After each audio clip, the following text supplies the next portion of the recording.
Bow. I bet you magic tricks and them things there, man. Come on. You saying, bro? Come on, my guy. Same old. Can't complain, man. What you saying, my guy? I'm there, man. If you don't know who the guy is, get to know. This is BUJ. You know, obviously he's humble with it, but this is Mr. I've interviewed Brendan Rodgers. Mr. I've spoken to that guy and that guy. You know, he's part of the, you know, him and his other two Codies, the trio. You know, again, they give MSN a run for their money still, man. Make sure you check out their bits and pieces, man. But what you say, my guy, man?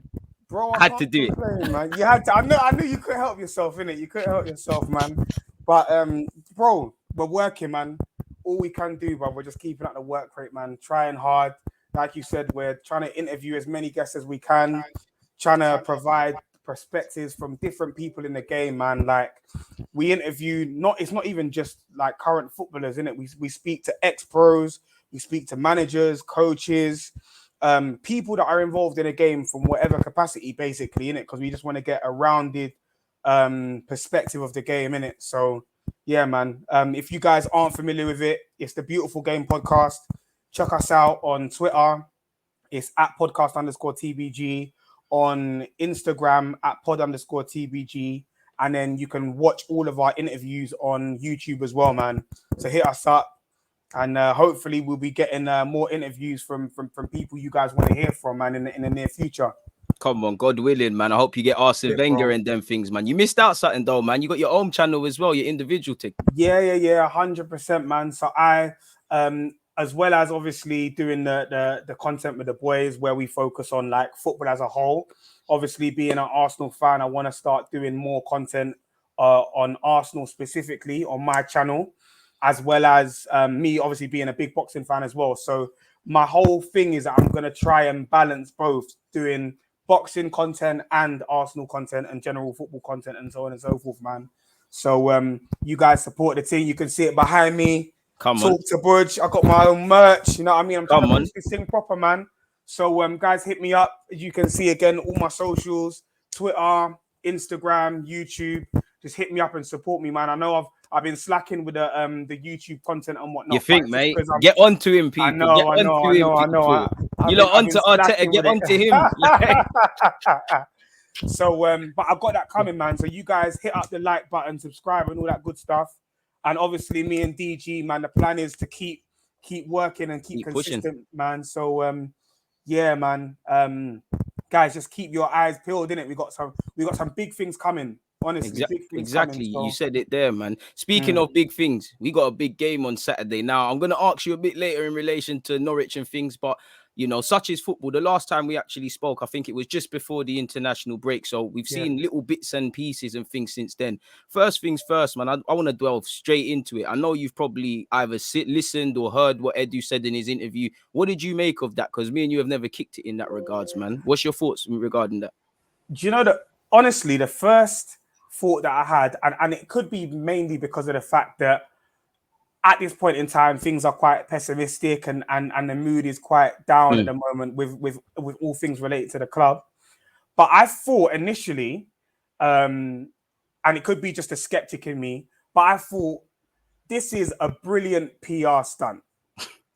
Like, this is timed to perfection. Clearly, you guys know that there is angst amongst the fans. You know that the fans aren't happy with the club at this current moment in time, not happy with how business has been dealt, and obviously not happy with the results on the pitch. So what more perfect way to try and get fans to jump on board than by doing an interview with Sky? You know it's going to get all the coverage. The reach is going to be crazy, isn't it? The reach is going to be crazy. And getting Edu to step in and basically cover on behalf of our Arteta and support him and whatnot. I felt like it was too perfectly timed and managed. Like I felt a bit skeptical about it, right? And listening to the interview, first and foremost, I really, really like the line of questioning from Jeff Shreves, because he's onto him, innit? He was proper onto him. He didn't pull no punches, and he was asking the questions that we as fans want to know. And that's all I care about. Do you know what I mean? Like, I don't want you to be there, like, feeding his ego and telling him about how much of a great job he's doing and so on and so forth. No, ask the hard-hitting questions that we want answers from as fans, because the club don't do a good enough job of keeping the fans informed and making us completely clear and aware of what the direction of the club is moving in, right? There is always, they will always talk and speak about the fact that there is a clear strategy and structure in place at the club. But I think that's part of where there's been a bit of a disconnect, is that maybe on their end, they think that they're communicating well enough with fans, and we clearly don't feel that that's the case. You see what I'm saying? And that's coming from the top down. We're talking about people from the board, the Cronkies, attending the AGMs and having fans that are able to attend those meetings and ask questions and all of those kind of things, right? So the first thing in my mind was, this is a bit of a PR stunt. Hearing him speak, Edu is a brilliant speaker, innit? He's just like Arteta. Them man are cut from the same. He's made for it, innit? When it comes to that chat, listen, they can pull the wool over your eyes so easily. Now, on one hand, I can understand where he's coming from when he's speaking about we haven't yet seen the squad at full capacity. We haven't yet seen all the players that were injured coming back and starting, the players that have been signed starting. We haven't at any point so far this season been firing on all cylinders. Okay, I appreciate that, right? And I feel to a certain extent he copped out a little bit, especially when he was pressed on, okay, your ambitions for the season. Oh, I don't want to comment on this. I want to comment on that. Just like Arteta, really. Just like Arteta. Very non-committal. Oh, we're not going to really see the fruit of what we've done this transfer window now. It's going to be in the future. And yeah, we hear that. Like, no one, I don't think any Arsenal fan is really against some of the transfers that were made that are with regard to the future, right? Nuno Tavares, to me, I don't think anyone's onto them really. I mean, people might say 30 for Ramsdale, 50 for Ben White, but I'm pretty sure those are the only two ones that are under question, right? But generally, everyone hears and appreciates what you're trying to do in the long run. But the fact still remains: we finished 8th in back-to-back seasons, and we haven't yet improved our first 11 after spending 150 million in this transfer window. So, however you want to nice it up and pretty it about the restructure, about and polish changing the third, things quite frankly, and all of that sort of stuff, the cold hard facts still remain that this team doesn't really look like it's any better than last year. And so how can then we as fans be confident that we're going to improve on our position from last year when we look at the fact that we have our squad last year wasn't good enough to finish top 6, top 4. Why do we feel like not having strengthened the first 11, we're going to be in any better a position to finish higher in the table, especially when your rivals are doing the mad thing? Cherry on top of the cake sort of sign. Is it all the Parkies for 90, Grealish for 100 odd, Ronaldo for whatever he went for? This is what I'm saying. So you can do a great PR job and you can speak until the cows come home about all of the long-term vision of the club and so on and so forth.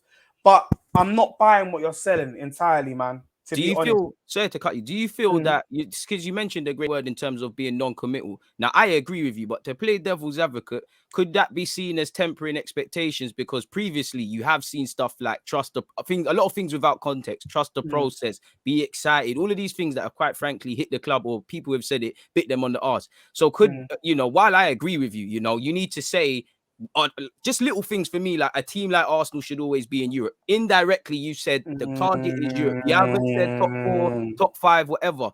Do you feel they've improved their communication then? Because they haven't said anything and they've kind of been vague. Now, again, like I said, I don't really feel confident with what they're saying, because I just feel sometimes you have to call a spade a spade. Like Arteta's directly asked on what's what.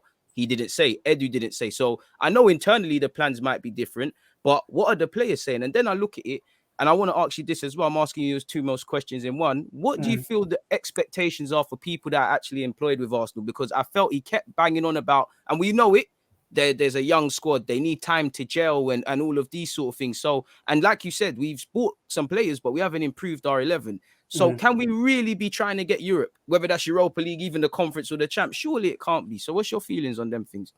Yeah, man. Honestly, yeah. I mean, I hear that, playing devil's advocate, like you were saying now, I do hear that other side of the story in terms of, you know, like improving the communication in that sense, and you know, not wanting to be too like committed to certain targets, because obviously we do need to temper our expectations. But I think even with that, like, I get it, but even with that, like, we as Arsenal fans, we're realists in terms of where we're at. We know, we can see on the pitch, we know where we're at. You see what I'm saying? So even if you don't want to see, you see even that. if you don't want to see it, if you're being honest with yourself, you know. And you kind of, like, I'd rather just a man to be honest and real with me, innit? Like, this is where we're at right now. I feel like it would be easier for fans to get behind them and what they're doing if they just said it straight. Look, we're going to be honest, man. Like, we're not where we need to be. Don't try and, like, sell me these dreams like, oh yeah, we believe that the squad is strong enough at this point in time to you see what I'm saying? To challenge. No, you don't believe. You don't believe it yourself, man. Come on, man.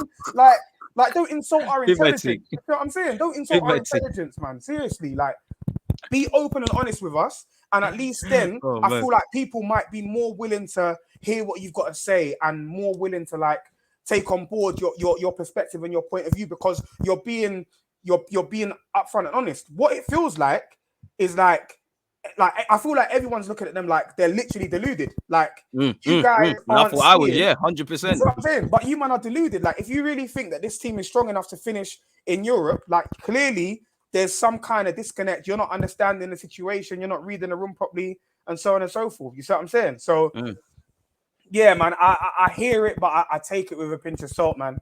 And there was another question you asked. I can't remember what the other question was. Neither can I. It was relation to Edu. Yeah. What is our real expectations on the season? Because as you said, you know, on one hand, I don't believe what they're saying, but on the other hand, if they internally believe in the young squad and the developing and all these things they've said, quite frankly, without context, what's the real plans? Is it just, okay, cool, in May, bare minimum, we need to kind of see what Ben White's about, what Ramsdale's about, you know, the midfield address, all these little things, just building blocks. Is it just about getting a team, in which I hear that, and I agree with you, just tell man that I might not like it, but it's the realness? Or is it really Europe? Because they haven't said we're trying to get Europe. They haven't not said it. So anytime there's, you know, nothing said, it's down to interpretation. So do you feel the goal really is Europe, or is it just simply get a team together, or just improve on 8th, whatever that is? That could be 7th, which obviously isn't good enough. I honestly, genuinely believe that the only objective is to do better than what we did last year. So if we move from 8th to 7th, that's enough. That's enough for them to justify it and use as a point of argument to say, well, at least we improved on last year. And of course, there will be so many other excuses that are thrown in the mix when it comes to that time. They'll talk about the fact that all of these other clubs had such resources to be able to spend X amount to bring in those kind of players, and them already having European football meant that they could, lure those kind of players in the club and be more flexible. And, like, I can already see the way that the headlines are going to go and the way that they're going to pattern a narrative. We just need to finish in one position higher than what we did last year. Ultimately, I genuinely think scares me, bro. that is what the the objective is. I don't think there is genuinely. I don't think there is any ambition for European football. I think they just want to do better than what they did last year. And again, the whole narrative will be. I think we've lost BUJ temporarily, people. 1 sec, he should be back. Yo, bro, if you can hear me, I think we've got some connectivity issues still. And he was just setting it up for the next bit of the question, people. You know, let me remove, I don't even know. Shall I remove it and bring it back? Bro, you see, anytime you talk about the realness, he'll be back in a sec, people. Let me remove him, he'll do his thing. But and bring him back. But you see what happens, people. Do you see what happens whenever you free the realness up about Arsenal? Things start happening. Remember, whenever I used to say Arteta or EDU'S names one time too many, my connection just used to went doo-doo-doof. So, you know, BUJ is going to learn very quickly. You know, anytime you're preaching and you're saying the realness, they get you out of here. You know, he'll be back in a sec, man. He'll be back in a sec. Clearly, some connectivity issues that he's going to resolve and things like that. But he was feeling the realness. Don't worry, people. I've got what I'm asking him in front. You won't miss a beat. But I agree with it 100% what he's saying. Like, personally, I feel I can't sit here and say the club's under promise, because I feel in many hands, Edu has left a lot of things for interpretation. Like, you know, for instance, the title of one of my videos I showed us. I think he said something in the interview, people, about I don't want to finish 8. I'm not going to say top 4, top 8, top 10. He said bare things like that. Now, obviously, some fans are going to say you've got no ambition, when if we're real, not to back him. When you look at it, that's not what he said. So I feel they haven't said anything to be committed, but then they've also left themselves. And for me, again, I can't believe that Europe is the ambition. You know, BUJ made a great point as well early on when he was like, you know, the timing of the message. I personally feel when you look at Aston Villa, quickly when Grealish was being sold, they come out and told people, well, go on. I think it's, you know, we were very reactive in that sense, and when we've come out. And I did think Edu spoke very clearly, like BUJ said. I think he spoke very clearly, very thorough, and things like that. But I did feel he did look a bit out of his depth, a bit nervous in the way he was speaking as well. People, it's like it's like Jeff Shreves or whoever his name is, forgive me, was pressuring him a bit too much, and he wanted to be non-committal. He did look a bit agitated. So we'll have to see. For me, if they've doubled down on Arteta and what they're doing, I hope it turns around. But I'm not actually too sure. But bringing him back, yeah, obviously, bro. It's a minor. Like I was telling the fans, yeah, you're gonna learn that the hard way. Whenever you mention Arteta or Edu too many times, you get clipped. The Wi-Fi starts acting. You start vanishing. Trust me, it's a real thing, bro. It's a real thing. But I hear that. But I was gonna ask you. With that being said, then obviously, whether we think Arteta is good enough or not, you know, he's gonna be here.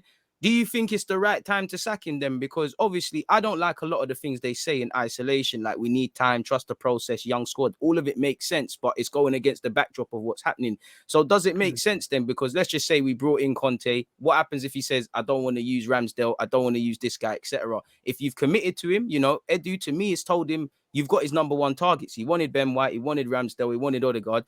Do you at least, and again, time is subjective, but do you give him time, however much time that is, or do you just say, you know what, if an opportunity is there to get a better manager, potentially, is it time to move? Boy, that's a really, really difficult one, you know, because I do believe getting in a more experienced manager would allow us to see more immediate results straight away. Maximize a bit of the mediocre we've got. Yeah.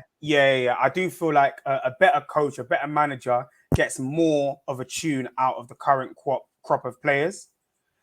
The main issue that I have, though, is that, just like you said, bringing in someone else means bringing in a completely different philosophy. And especially someone like Conte, his standards and his expectations are here. Different. Right? Do you see what I'm saying? We've just spent 150 million already. He's going to come in and he's going to have a very different view of what he wants his team to look like, the profile that he wants his team to look like, right? And we've outlined that our strategy now is buying and bringing in younger players who can be part of this restructure in the long term. And we're looking at, as opposed to like the immediate 1 to 2 years, we're looking at probably 3 to 5 years instead. But Conte is a guy for the here and now. If you look at every single team that he's managed, the kind of profile of player that he brings in or he likes to work with are the meal's already been cooked. More experience. The meal's already been cooked. They're ready made, and it's like 1 or 2 players that are needed to then just really kick on and do whatever he needs to do. That's at the polar opposite end of what we are doing at this moment in time. So whilst I feel like Arteta isn't really the experienced head that we need to lead the team, I feel like bringing in someone like I didn't want to say it to cut you off, but that was funny. Shout out Tino, that was a good one.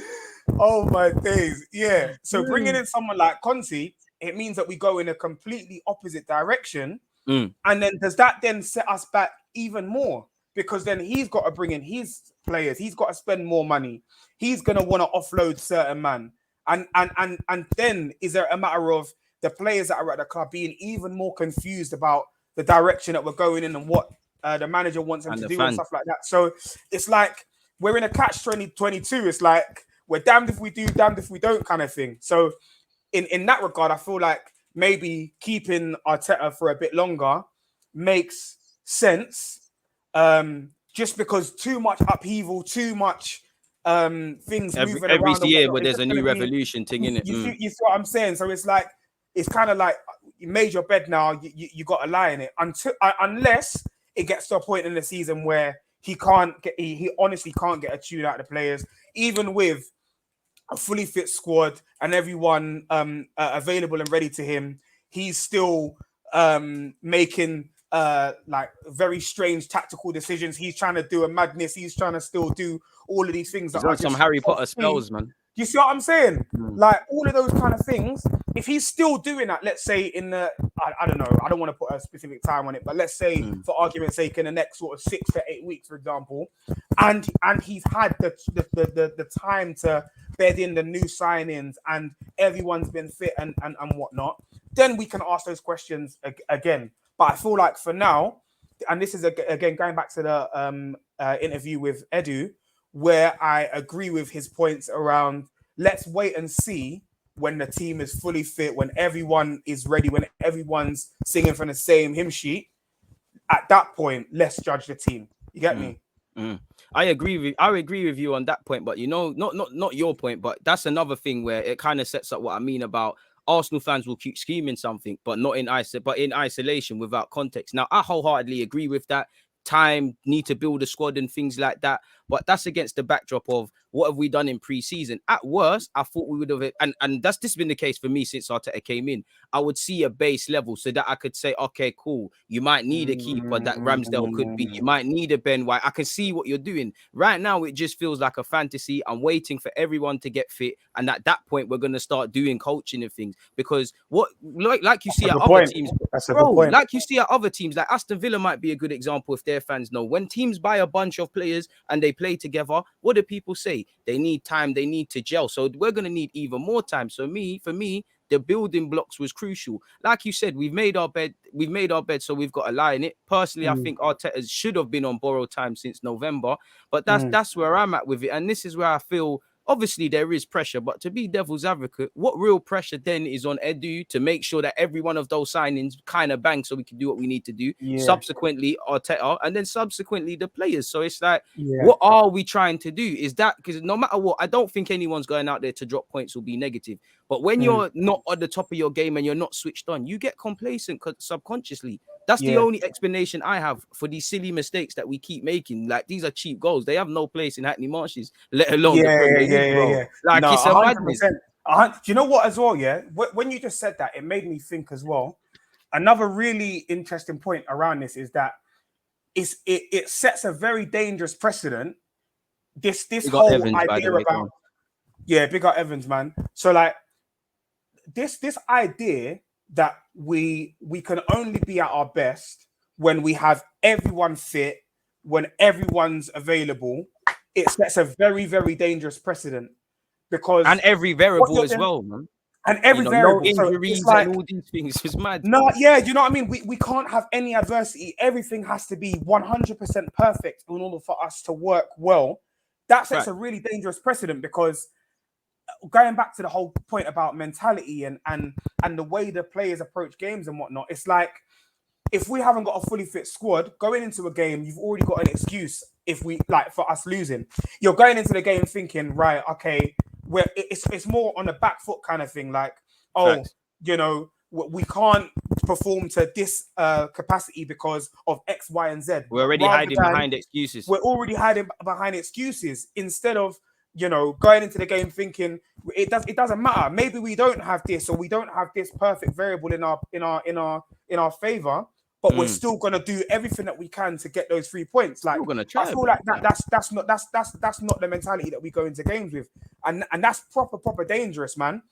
Because at the end of the day, even though there's the first 11 that plays the game, it's a squad at the end of the day, right? And players who come in from the bench are supposed to come in and fit into the system, and it's supposed to work like clockwork.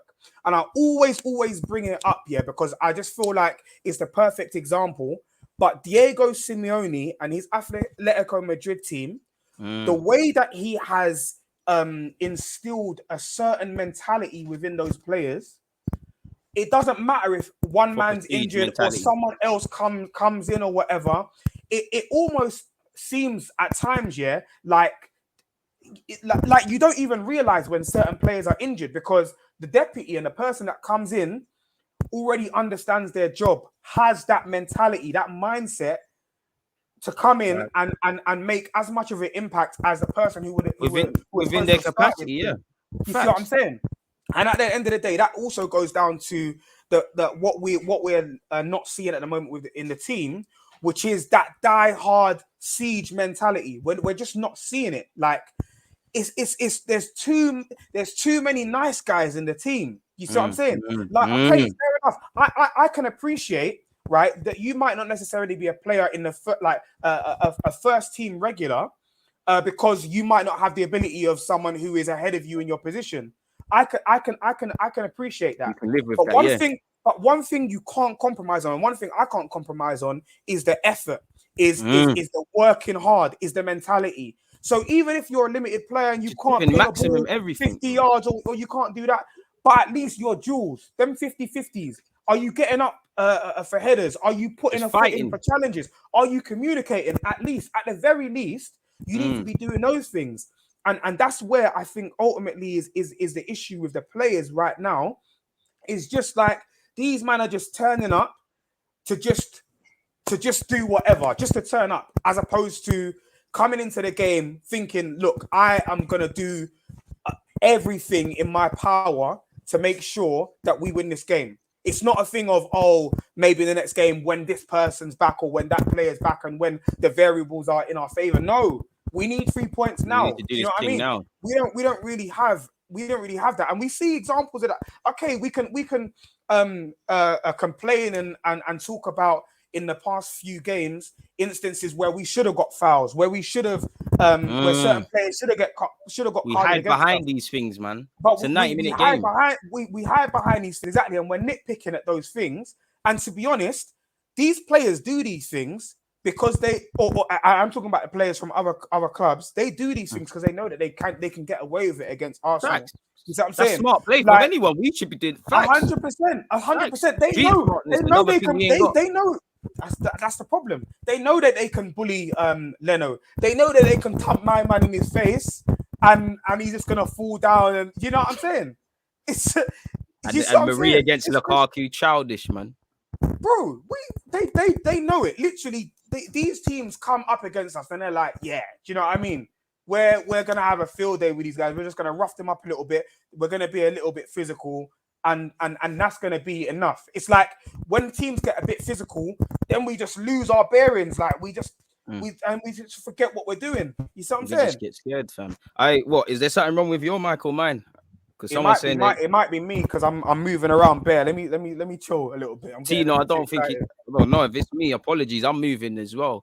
My bad, my dude. But it's like you said, bro, it's the mentality. And for me, you know, we've spent a lot speaking about Arteta. I'm by no means excusing him because the mentality needs to come from the gaffer. But when I look at these players, they do this flavor of the month thing. It's like when a new teacher comes, they love the teacher, he's good, like with Emre, like with Arteta, like if someone else comes and they revert to type. Now, for me, Arteta, I think you're to blame as well, because you've put your luck, you're betting on these players. At the end of the day, for me, I look at every day my job as a manager is on the line. You're telling me these guys are going to save your job. I can't go with that, because I think you need new players to install a new mentality, because some of these players have let down several guys. But then I look at the players, evidently they have a lack of self-respect for themselves. As you said, defenders are not really trying to defend. Strikers aren't really trying to strike. Midfield isn't doing midfield. I mean, I think we can all agree we need to just have a first choice 11 that's good enough. But for me, again, it's looking at the partnerships. As you made a great point, when people get injured and things, people stepping up. We're not expecting, Aubameyang on form. I'm not expecting Balogun, for example, to come into the team and to do that. But just to use that as an example, there should be a base level of performance. And I don't see it, because I don't see a system. I don't see it. And another thing is, when we're obviously, injuries can change, but you look at Liverpool, Canute, when he gets a look in, probably. But when they've got Van Dijk or someone else in defense, obviously you can see the miss of someone's presence gone there. But it's like you don't see a drop off. If we go from, let's say, our first choice is probably going to be Ben White and Gabriel to, I don't know, Marie and someone else in Chambers. Clearly, certain men are not levels, but there's going to be too much of a drop off. And again, that tells me we don't focus on defending collectively. Like you said, everyone should be able to understand the job. If you play right back, yeah, you might not do it levels, but you should understand, I need to be here, I need to be there, I need to talk to my man needs to put in his job. I don't see that. So I know it's the gaffer, because that's whatever reason you've had 2 years now and I haven't seen it, but it's the players. And I want to ask you, when you look at it, you always hear bust ups and all these things, but there's been, Letizier's basically said that there's some it's not our apparently there's rumbling in the dressing room, divided cliques and stuff. Where are you at with that sort of stuff? Again, I just feel like it's another excuse, because this isn't something that we've not heard before. Wasn't he saying the same thing when he was talking about it? Was it? I think it might have been a season before last, towards the end of the season. Was it? And he's saying the moles. Was it last season when he was talking about the moles in the dressing room and the players that weren't really happy and whatnot? And I remember him speaking about it in a few press conferences. And then there was one press conference that he done when he was like, yeah, basically that matter has been resolved now. The players that were the bad boys in the dressing room or whatever had been cleared out and whatnot. Like, so how long are you going to use that excuse? Has it been solved? Has it been sorted out, or hasn't it?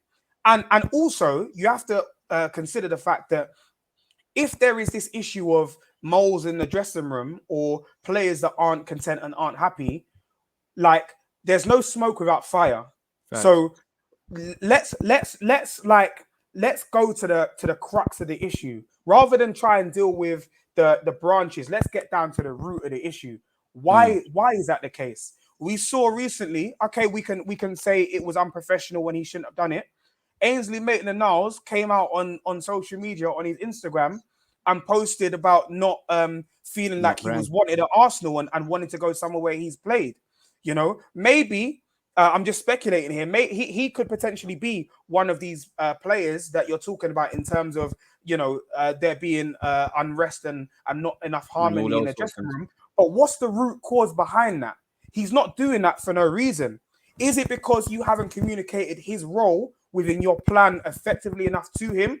And so he doesn't feel like he has that kind of relationship with you where he can be open and transparent just about sees where a man stands and sees where he stands. And so he feels like he has to resort to speaking to the next man in the dressing room or speaking to the media about it. Like, okay, we can speak about the fact that there is this issue of players being unhappy, but rather than looking at it at face value, let's dig down and look at the reasons behind it. it. Let's look at that, exactly, because it's very easy to say, yeah, this is an issue or whatever, and have that as an excuse. Oh, it's not Arteta's fault because it's the dressing room, but the onus is on him. He's the leader. He's the leader of the team. So, and again, sorry to cut you, but again, he's rather than bringing in the new players, or players that have a reason to have allegiances to him at Arsenal, he's stuck with the old guard. Now we all know who the old guard is. Like, I look at someone even like Bellerin, he skated off, but I haven't read all the comments, so forgive me for context. But he said something like Bellerin's been feeling he needs to leave for a while or something like that. So if I'm devil's advocate now, if this is your vice captain, if this I know it's Bellerin, but Bro. this is meant to be Mr. Arsenal. If he's feeling like that, what's going on? And then we've had the Guendouzi rumblings, the Saliba rumblings, you know, new players. I don't really have sympathy for the players that were here past and before him because they're reverting to type. But like you said, when there's just so many and there's bewildering tactics, I don't think anybody understands where they stand. Maybe even Arteta don't know where he stands as a gaffer, and subsequently Edu. And it's kind of like my guy Rusty is saying here: is it mentality filtering down from the owners? Is it bad recruitment? Is it bad coaching? It's probably just a cocktail. All of them for me. It's everything really. 100%, man. And it's also that thing. So and this has also come out sporadically over like the past year and whatnot about Arteta having his favorites and like him dealing with certain players in a particular way versus how he deals with other players and how the Willian business. Very, and then Willian is the key point. He even sneaked him as well. Key one. Yeah, bro. I'm telling you, Willian is the key one. Leno wants to leave you. Go on, bro. Skating.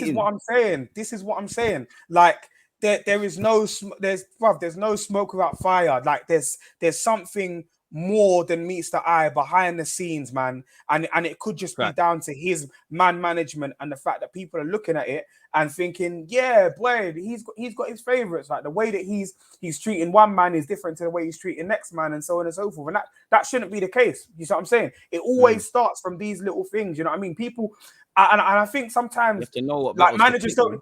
100%, man. And I feel like sometimes these managers feel like I don't know, they feel like the players are none the wiser. They feel like they don't see certain things or they're not observing.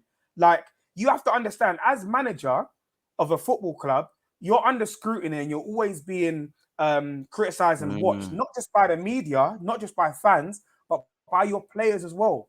I mean, Judas and Jesus had good, you know, Judas was a friend of Jesus. You got to watch people, bro. You see what I'm saying? You got to watch out. Right. That's what I'm saying. Like, and these are people that are seeing you every single day. They're closest to you. Like they're watching how you're moving, they're watching how you're reacting to certain things, how you're behaving. You see what I'm saying? So you have to realize that like you're under surveillance all the time, bro. Like you need to pattern up. You see what I'm saying?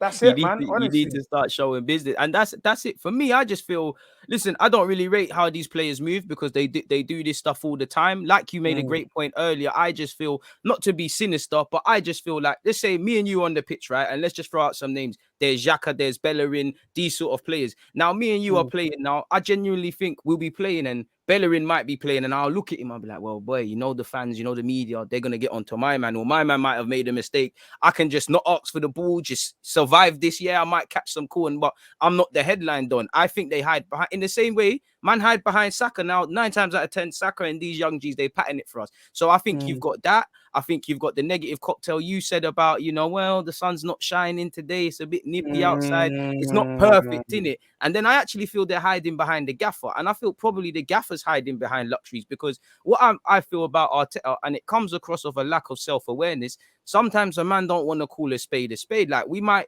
like you said earlier, we might have been playing over 90 minutes. Yeah, there's been VAR doing us wrong, and we need to clamp down on that for what it's worth. But we forget the other 88 minutes, 84 minutes and whatnot. And if I go back to the Willian thing, it's for me, listen, players are allowed to go to do what they want. I just feel Willian, Xhaka, Leno, these guys, they're always going to want to move at these ages. But I just feel, it just looks to me, the guys that you ride for, that you stick your neck on the line for, you know, there was pitchforks for Leno. There's been pitchforks for Xhaka. You have kind of patterned them, said they're playing, and he wants to leave. It's like Williams one in particular as well. I can kind of not forgive Xhaka, but Jose Mourinho, all of that, I can kind of hide behind them. William wanted to bust out, and this was a guy that said he's going to win Champions League with you, you know, wanted to stay in London, and now you're hearing language that he's not happy with the project or whatever. So if he's not like that, we're going for the actual players that we rate and might not be your favorites. I don't know. 100%. And I add one more into that mix, yeah? Go on. Sead Kolasinac. How confusing is it that this is a guy who we sent out on loan last year, and for all intents and purposes, it looked like he was going to be sold in this transfer window. He's been out of favor and hasn't played hardly at all, in a run-up to the season and whatnot. And then you throw him in a back three against Manchester City. Like, he weren't even the worst player as well. That's what smacks it. That's why I find it funny. Yeah.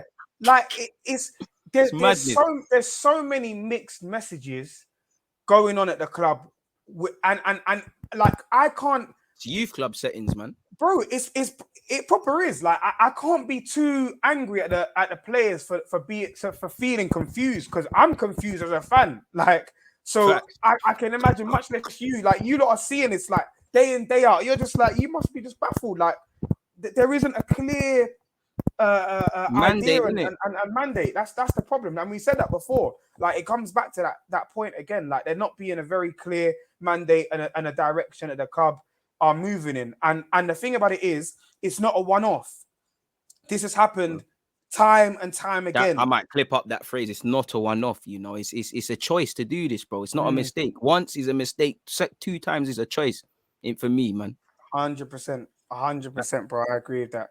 And that's what scares me. It's like, if they're thinking like that, what are the good players saying? And when I look at whether I rate these players or not, you know, obviously these young players, you know, they're still of the age where they remember when Arsenal was actually good. I can understand Ramsdale's probably thinking, yo, I might boost my England chances coming to London, Arsenal team, this, that, and the other. Ben White, all of the Lokonga, I'm coming from Belgium, all these guys, but they're gonna come to the club, and much like if we brought Conte, you know, they will dangle the carrot of what we used to be and stuff. But when you get down to it, what's it about? Because Ben White, his first game, he might not be amazing, but he was thrown to the wolves. Now, I'm not saying Ben White isn't worth 50 million, and no matter how good he is, he had some certified reliable players next to him at Brighton. You know, a unit defensively. That's just common sense. You protect your defense. You know, Ramsdale, he got relegated, but it is what it is. It's just the feeling that players are just going to be ultimately hung out to dry, bro. Let me ask you this as well. What are you feeling for our next run of games, bro? Because obviously, if you give me a sec, I'll bring them up to you. Purely just September. Like, obviously, October and November, we'll be here and we'll speak about them, but I don't want a heart attack. I'm sure you don't. So let's deal with what we've got, man. Let's just deal with what's in front of us right now. Fortunately, we've got 3 games, 4 including the game in the Cup against Wimbledon. But Norwich on Saturday, Burnley away, the big one, North London derby. Obviously, we can talk about them, but they're not here. Let's deal with what's in front of us with Norwich, broski. Where's your feelings at with that thing? Do you know what's so funny? Yeah, is that when we were looking at the fixtures, like the first cluster of fixtures before the international break, we always were thinking like, oh yeah, we've got a tough run of fixtures initially with Chelsea and then and City, and then we're gonna have the international break, and then everyone's gonna come back and everything's gonna be hunky dory, and then we're gonna be able to go on a little run, and it's gonna be nice. I'm looking at those next 3 fixtures like, bro, it's not a walk in the park like how some people are making it seem out to be. Like, those 3 games are all going to be very, very difficult games. You look at Norwich. Boy, if we're serious, like, because Eddie won't answer, Arteta won't answer, I might as well ask the man, minute. Like, if we're serious, yeah, we should get at minimum 7 points from the next 3 games. Yeah, so Norwich, Burnley, and Tottenham, we should get 7 points. Realistically, we should be beating Norwich, we should be beating Burnley, and okay, we're at home against Spurs. Ideally, you obviously want to win, but with the form that they're in currently, you see what I'm saying, and especially because, yeah, like derby games, you know, they can go either way. So at least getting a point from that game is the minimum expectation. But Norwich, to start off with, bro, that's an early 6-pointer. You get me? Early season 6-pointer. Max, we're trying to stay in the league. Trust me. Listen, early season 6-pointer. They've got absolutely nothing to lose. You see what I'm saying? And so they're going to bring the game to us. Still. Exactly. And the one thing that I'm thinking about, yeah, is in the heart of midfield. Now, obviously, Partey's back from injury and he's been training and whatnot. I don't expect a man can stay fit. Like, I think, yeah, fingers crossed, hopefully. And if you don't start, who plays, bro? Because it's a bit mad right now. There's no options. Even El Nene's bodied now. Yeah. So it's probably going to have to be Lokonga. Even he's got discomfort, apparently, with Belgium. Really? Like, not injury, discomfort. Obviously, he's got a couple days. Stuff might happen, but it's looking crazy, bro. So that for me is the area where the game's going to be won and lost, because obviously we've got a lot of injuries and suspensions in that area, and I'm thinking like, yeah, in an ideal world, you want Partey to start, but he's going to be off the pace. He's not played for a little while, and you still have in the back of your mind you don't want to rush him back, and then he gets injured again, and he's out for a longer period of time. Especially because we need him for the running. You see what I'm saying? So I feel like Arteta might err on the side of caution, yeah, and be a bit more reserved and I think he'll get minutes. He might get a young 30, 35 minutes or whatever, but I don't think he's going to start. I think Maitland-Niles and Lokonga probably will start, but this is where my issue is because of a certain player called Billy Gilmore, and that guy. You don't press him, we're in trouble. That guy for Norwich. That guy, if we like you said, and that Rashika done as well. If we allow him to have time and space on the ball, he can really, really hurt us. You know what I mean? And like I said, I feel like that's where the game's going to be won. It's going to be in that midfield. So how we manage to best circumnavigate Billy Gilmore, I feel like is going to be the key to this particular game. And that guy that they signed, that Milo Rashika guy, I remember preying him a little while back because I think we were linked with him for a period of time, and I was a couple years ago. This guy's a bit of a netters. Like this guy, he can do the dirty on a man. You see what I'm saying? And you still got man like Timo Pukki. You still got guys like Todd Cantwell. All of these guys are players that can really harm you. You still got Max Aarons that can you know what I mean? Do a 1-2 thing, that can do it. So you can't look at that game in like rose tinted glasses and think, yeah, like we just need to turn up basically with our strongest 11. I don't think it's that kind of game, right? And then you go to Burnley. We were talking before about the fact that we've got too many pretty boys, too many guys that are just here for. Shouldn't be going to Turf Moor. Should not be going up to Yorkshire, bro. It's not a nice place, bro. It's not a nice place. You see them guys there are bullies. They're bullies, man. You see what I'm saying? So them man are gonna elbow you in your face. Them man are gonna punch you when the ref's not looking. Them man are gonna look what Barnes and Jota. They're gonna be doing bare things, bro. This is what I'm saying. And you know their bread and butter is a set pieces, is the headers, free kicks, corners, them kind of things there. How prepared are you for that? How ready are you to what's it called, to get down and dirty in that kind of game? Can't be switched on against the European champions or the Premier League champions. How are you gonna, with respect to Burnley, you can't do it against Burnley, can you? Like you got to be switched on. You can't do it against a championship tied promoted side like Brentford. Brentford, then it's long against Burnley, bro. You see what I'm saying? Can you see why? So even the Burnley game isn't just like a guaranteed certified 3 points. So it's going to be a tough game. And of course, and following after that, obviously the game against Spurs, you know, like it's never just you know what I never mean? It's never man. Kane gets his pen, Son scores, bro. And you see Kane Kane and Son love to dump against us. Them two, they love it. You see what I'm saying?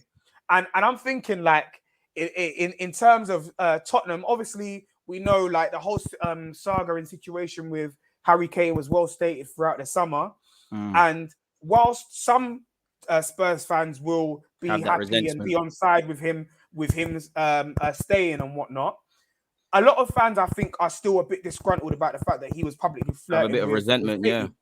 But what better way for him to endear himself back to Spurs fans again than to do his couple against us, isn't it? Yeah, that's it, bro. He does that. He bags against us, yeah. And he's back in their hearts again. You see what I'm saying? Literally. He knows that. He's trying to win the battle of public perception. You see what I'm saying? He wants to be endeared by those fans. He wants to be seen in a positive light by them. So all of these things, I'm thinking, boy, you see what I'm saying? Like, and also I haven't even mentioned the fact that when you look at it on paper, Nuno Espirito Santo versus Arteta, bro. Nuno, fam, that guy's a tactician. He understands. I remember seeing, bro. He knows what he's doing. He's a guy that knows how to get a tune out of his players. He's very tactically aware, and I think he will set up his team in a very, very good way to get results from that game. And they're going to be going into that game. Well, obviously we don't know what their next few fixtures, what their results are going to be, but. As things stand, they're the form team in the league, bro. They haven't lost. They're top. We're bottom. Two different parallels.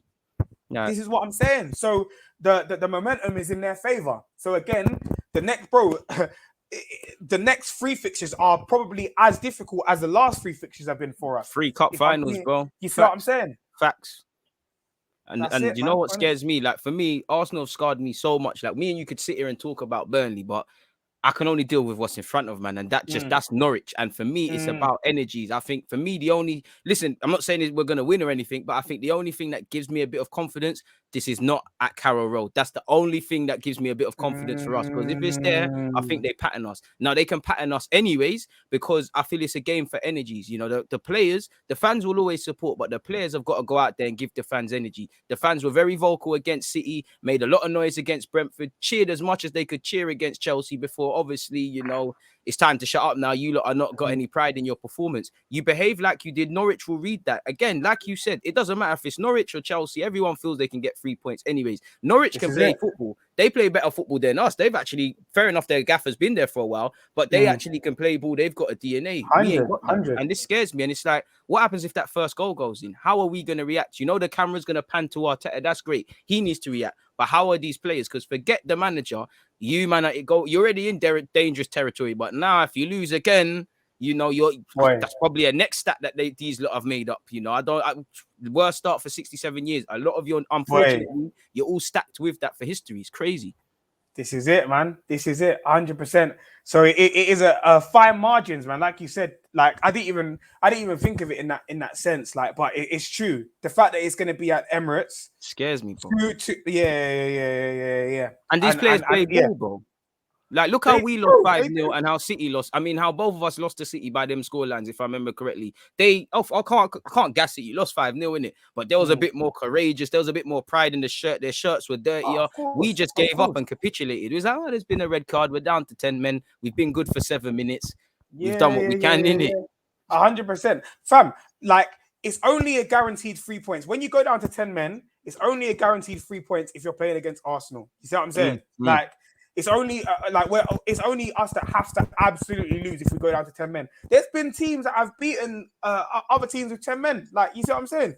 Even just last season, bro, Leeds beat Man City with 10 men, bro. Like, exactly. It's not a guaranteed thing where you go down to 10 men and you have to lose. But I feel like that's just the mentality of Arsenal. Like, oh yeah, again, we hide behind those excuses. Oh, we had 10 men, so of course we're gonna lose. You know what I mean? And that's the thing. If we don't pick up points now, it's a man. And that's the thing. It's like, what did we do at the start of the season? Because fair enough, I try to put myself in the players. Cool, you've had a terrible season. It's gone. You've gone away with your holiday. Switch off from football. Chill with your family. Do whatever. But in the back of your mind, are you understanding the length and the mountain of the task we need to go on? Because how I've seen the manager, the technical director, the owner, the players, you lot really didn't understand where we're at and the journey we're trying to go to. It's a bit of a madness. What do you think of this question? A man said, I'm just going to throw this out there. Serious question. Do you give Thierry Henry a chance to manage, or would you worry about ruining his reputation? What would you make of that? I think with this one, the key thing is timing, man. I think Thierry Henry definitely has the credentials and the qualities to be a great manager in the future. Obviously, his personal and individual accolades and what he's done in the game and in the Premier League speaks for itself. It's just like Zidane when he was at Real Madrid. You know, those guys come with a certain air and of authority, aura about them. You know what I'm saying? Naturally, players are going to listen to them because of what they've seen them do in the past, right? And I think when you have managers like that, they have a bit of a head start because they've achieved what they've achieved. You see what I'm saying? It's just like people like Xavi and loads of other players that I can throw their names out. They already have a bit of a head start because of their personal accolades, what they've achieved. Naturally, players are going to want to listen to them. What I would say, and going back to the point about timing, I think someone mentioned, like, obviously the fact that he's the assistant coach at Belgium isn't to be overlooked. Of course, that's great, and that's great experience that he's amassing and he's gaining. But I feel like let's not put the carriage before the horse. Like, let's take our time. You see what I'm saying? He's still a relatively young manager. He's a baby as a manager. He's a baby. Well, maybe not today, but he still is. So there's still so much time for him to build and gain experience, for him to improve his understanding, his philosophy, the way that he sees the game and he wants to play it, his man management skills and all of those kind of things. Main thing. Let him do that without having the added pressure of being a manager of a club. He can do that. Let alone Arsenal manager. Exactly. You see what I'm saying? Whilst he has this role at Belgium, he can learn these skills. He can hone these skills, so on and so forth, right? And further down the line, I think absolutely once he's had ample opportunities to build up his experience, I would love for him to be manager of Arsenal, but I just feel like it wouldn't be the right time now. And another perfect example of that is Steven Gerrard, because ultimately every single Liverpool fan wants to see Steven Gerrard manage their club. And I remember watching an interview that he had where he was asked a question about being Liverpool manager, and he came out bluntly and said it. I don't want it right now, and those fans don't want it right now, simply because he's not experienced enough. Let him learn his trade. You see what I'm saying? Let him go and do what he needs to do. Let him gain his experience out in the Scottish League. Let him do what he needs to do. And when the time, there's no rush. When the time is ready, when he's ready, then he can come in and do that job. But I feel like it's too much of a fantasy thing where fans want their club legends to manage their clubs straight away and so on and so forth. But it's a very, very different ball game from going from being a player and a top player, an elite player at a club, to managing a club. Like, it's a completely different set of skills. It's a completely different set of responsibilities. It's a completely different set of things that you have to think and you have to worry about. Like being a manager of any club, let alone a Premier League club where there's so much pressure, and where the mess Arsenal's in at the moment as well, and of course where the mess that we're in at the moment is just not the right time. Timing is the key thing.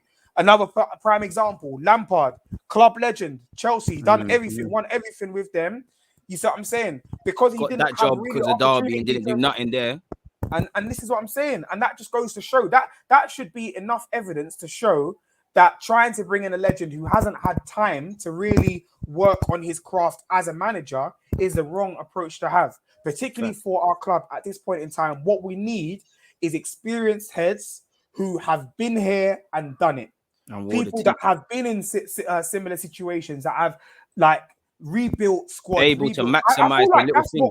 100%. I feel like I'm looking at a Hasenhuttl thing if it continues like this. We need someone like Hasenhuttl because he's able to work with quote unquote lesser talents, maximize things. I feel where I'm at with Thierry is listen, he might be the best manager in the world in 2030, but I just feel in 2021 it's terrible because you look at Henry, you know, he's a big personality, you know. Again, I don't obviously Thierry Henry, legend, youngsters idolize him, Arsenal legend. When I look at that, of course you want it to happen, but practicality, it would be terrible, you know. Again, I'm not trying to say because you didn't win things, but he had a young squad at Monaco, didn't do nothing with them, you know, didn't really work out for him at MLS. Fair enough, he's in the Belgium team doing his thing, earning his chops, but it doesn't make sense. So, and again, when I think of Thierry Henry, what is your system? What is your style of play? What is all these things? Now, are we going to do the same thing where we say, oh, you've played under Pep, you've played under Wenger, you've been at Arsenal, you've been at Barca. Are you going to play elite ball? I don't think it makes sense, man. The only thing that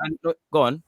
I was just going to say before I forget this point, Go on. That point that you just said, it reminded me because earlier on in the stream we were talking about the fact that we just thought and assumed that Wenger ball would always be the philosophy of the club, right? It's ingrained and someone like Arteta, having played in Wenger teams that were very much possession based, you just assume that would be his philosophy, his style of play. I feel like even with Henry, like that would naturally be what we assume because a man was a striker and he bagged bare goals, that the style and philosophy of football that he's going to deploy is going to be a saucy ball. It's going to be a saucy, but it might not be that. You see what I'm saying? We can't buy into the dreams. Like we got sold dreams before that we bought into. We can't do that again. You see what I'm saying? Do you know what annoys me about Arsenal? Yeah, when I deep it, it's going on a full circle because it's like one thing I was keen with Emre at the time. Obviously, Emre's still a good manager. He's done what he's needed to do. But I thought, you know what, experienced pair of hands, steady the ship. Then maybe we can go for how football's going with these managers of tomorrow, these young guys, these guys that haven't been managing for 10 plus years. I feel kind of that's where I've got to now. It's like I want a Hassan who I kind of don't. I don't think Conte is perfect, but just on the base of what he's about, bring him in, even though it's not going to happen, just so we can set up so that maybe, you know, provided a new owner comes in that time, you could try this radical approach with Arteta. Who knows? A guy like maybe not Arteta, but someone in Arteta's position, if he's put the right and necessary pressures on, if you ask him when he's doing bewildering things, why he's doing it, we might see something thrive out of him. But I don't know if we ever get there, man. For me, I'm looking at Gasperini, Hassan, and these sort of guys, but it's not going to happen.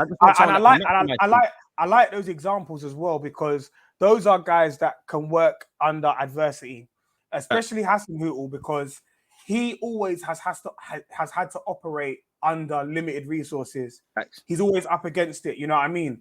Very little to spend in the transfer window, having to sell your best players, having to work with youth and whatnot. Remix it. I feel like it won't be too dissimilar from how things have had to operate at Arsenal previously. So I feel like he'd be more of a seamless slot into the position rather than a manager with a completely different philosophy and approach to the game. Facts on that. Facts. Last thing, score prediction for Arsenal Norwich then. Oh, I had to do it, bro. I had to.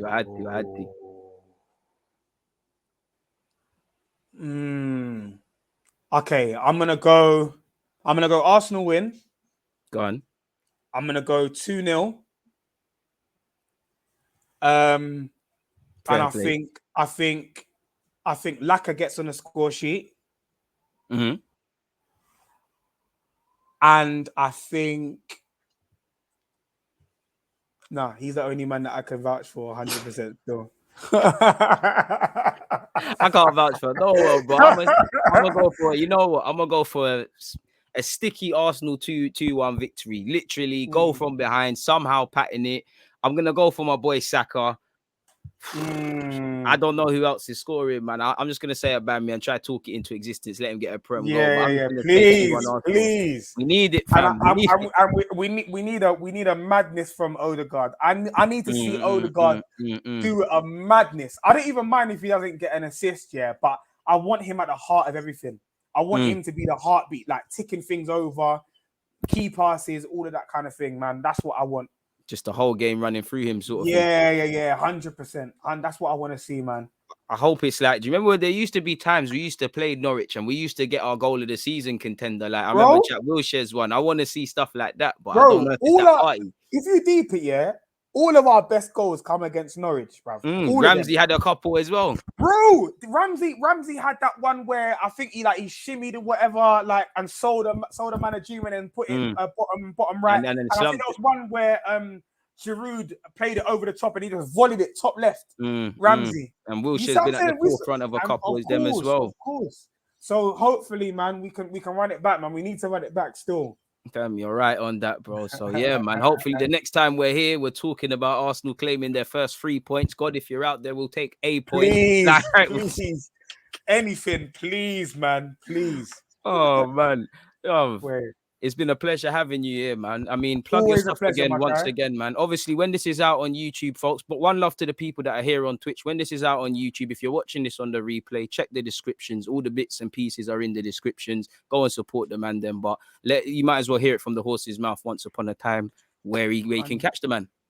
100%, man. So obviously, like DG said, big up to all of you lot that tuned in, man. Appreciate you lot support and all the comments and them kind of things as well, man. It's been great. As always, man, I enjoy coming on the platform. Big up to you, DG, for bringing me on. No worries, anytime, bro. You can check us out on the Beautiful Game Podcast. On Twitter, it's at podcast_TBG. On Insta, it's at pod_TBG. And on YouTube, it is the Beautiful Game Podcast. I would seriously recommend you guys tune in. Lock in with all of those things. We've got something big coming. I wasn't going to say it, but I'm going to drop it now. You guys heard it here first. Yeah. This is an exclusive. Are you sure? I don't want to listen. Are you sure? You ain't heard it nowhere else, but there's something big coming on Monday. Make sure you subscribe to it. We interviewed a former Arsenal player, and he's he's still involved with the club now. That's all I'm going to say. Come on. That's lit, people. We asked him about Edu. We asked him about Arteta. We asked him about the board. We asked him about all of those kind of things right now, and he was very honest and open about his view on things. It is bro. This is a. I hope it's Ian, right? I completely forgot about that. It's an international player still. It's an international player. I'm not gonna say anything more. I'm gonna find out now. Fuck yeah. But trust me, something big's coming on Monday. So stay locked, stay tuned. I hope it's obviously as well. My personal thing, guys, hit me up on Instagram, Talk to BUJ, Twitter, Talk to BUJ, and YouTube, Talk to BUJ as well. Please, guys, stay locked. Bear with me. I've got content coming soon, man. I'm just trying to pattern and learn a few things. People get onto him. He's got an iPhone. He's got a background. He's got 5 minutes after a game. He can post that in starting today after Norwich. Don't let him feed you that nonsense, people. See how he's criticizing Arteta? Draw him out, people. None of that, man. Bro, all the man has to do is quickly. What are you patterning, bro? Come on, get out of here with that, man. Start the thing. You don't need to have that aggressive high press that we want. I hear that. 100%, man. So yeah, guys, stay locked. I'm gonna have some stuff coming, man. But yeah, man, that's pretty much it. Aside from that, I think I covered everything else, man. Again, DG, big up, man. Thank you for having me on again, bro. Come on, man. The door's always open. The door's always open, man. Especially to guys like you who are interviewing the rich and famous, and I know them sort of things there, man. I'm just a humble YouTuber, so anytime you can grace me with your presence, it's welcome, bro. No one's there. Like. This guy. I love it, bro. I can't lie, man. I can't lie. But on a serious note, people. Obviously, love for cutting through, my guy. Make sure you subscribe to not only his individual thing, but support out the Deadly Trio, especially my IC3s out there. We're trying the thing. Everyone's trying the thing. So support the thing. Most importantly, once again, get onto him, people, about starting his own stuff. But yeah, man, we're out of here, people. We're out, man. Obviously, we'll be back at some point next week, hopefully. There's 3 points on the board, a point minimum. We're out, people.